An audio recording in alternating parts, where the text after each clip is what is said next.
All right, the latest Idaho controversy stirred up from the Idaho Freedom Foundation once again puts public education and health districts in their crosshairs. We've seen this before, but last night their claims gained some national notoriety because Fox News parroted the IFF and their claim porn literacy programs are in our public schools, a curriculum distributed through the Idaho Department of Health and Welfare.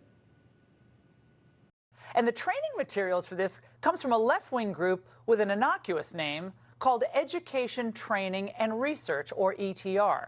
And that promotes what they call the queering of education and normalizing the consumption of pornography. Health and Welfare denies they provide or fund any porn literacy for kids, but the IFF, well, they're not backing down. Once again, just like with the created critical race theory controversy, they claim they have proof. So now would be a good time to bring in Andrew Bartline, who's kind of sorted through the IFF's report on this and what the Health and Welfare, Department of Health and Welfare has said. How did the IFF arrive at this conclusion, and kind of where does the truth actually lie? Well, we'll touch on the entry point, Brian, and it is pretty vague.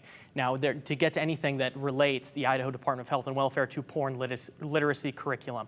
Now, it's a series of receipts between Health and Welfare and an education nonprofit called Education, Training, and Research. We'll call them ETR. The IFF continues to tout this document, we'll put up for you right now, showing Health and Welfare has purchased education supplies. And these receipts date back to 2016. What are these supplies? The document doesn't say. Again, it's vague. But by that point, IFF made a connection. And they jumped at a specific curriculum from ETR. IFF says Health and Welfare purchased a curriculum from ETR called Reducing the Risk. And the IFF is right.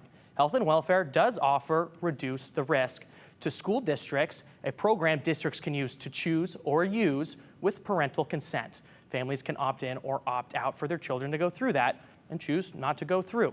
But nowhere in the Reduce the Risk curriculum is porn literacy present. But the IFF goes on to say, quote, ETR's Reducing the Risk curriculum promises to teach abstinence.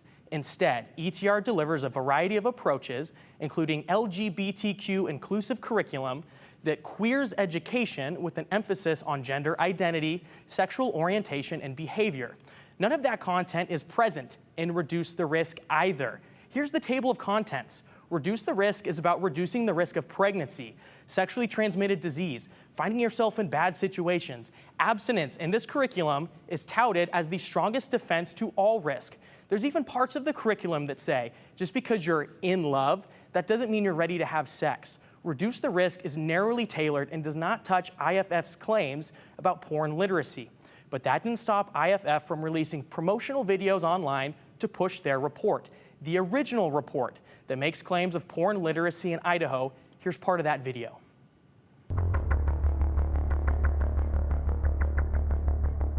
Oh, wow, that's so big. I never knew it could be so huge. Hey, Jane, what are you looking at? She's watching porn, right? Yeah. The video conveniently cuts there. Here's the original clip. What are you looking at? Oh my gosh, you have to come here and see this. It's pictures of yesterday's winner of the school's annual vegetable growing contest.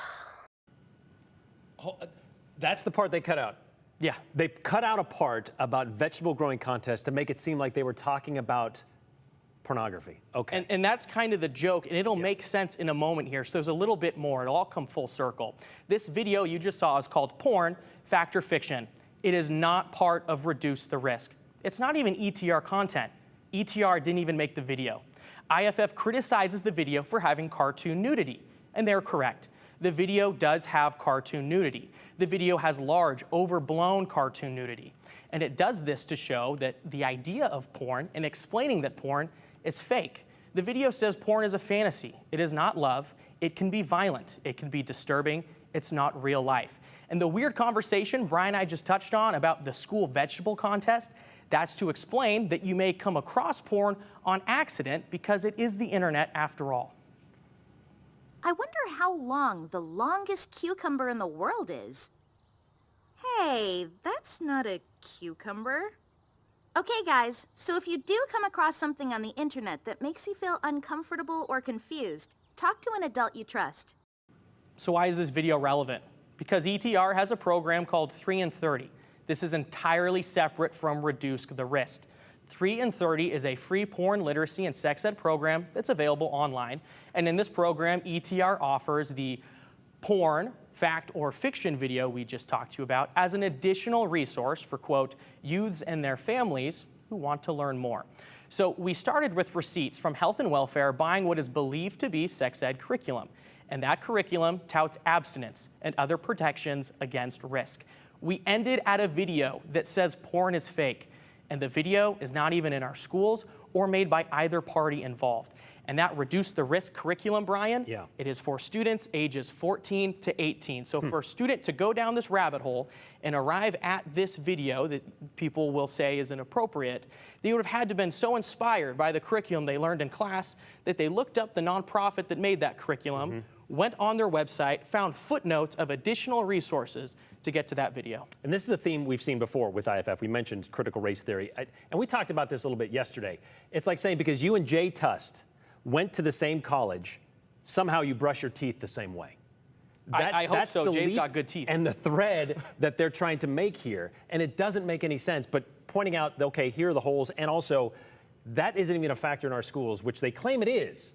The organization that provides the curriculum has it, but the specific curriculum that Health and Welfare is distributing to districts that they can choose to use or not, it just doesn't add up. There are puzzle pieces, they just don't all fit together. All right. Thank you very much for breaking all that down, Andrew. Really appreciate it. Hope that makes things a lot clearer for any of you at home wondering if there's porn in our schools.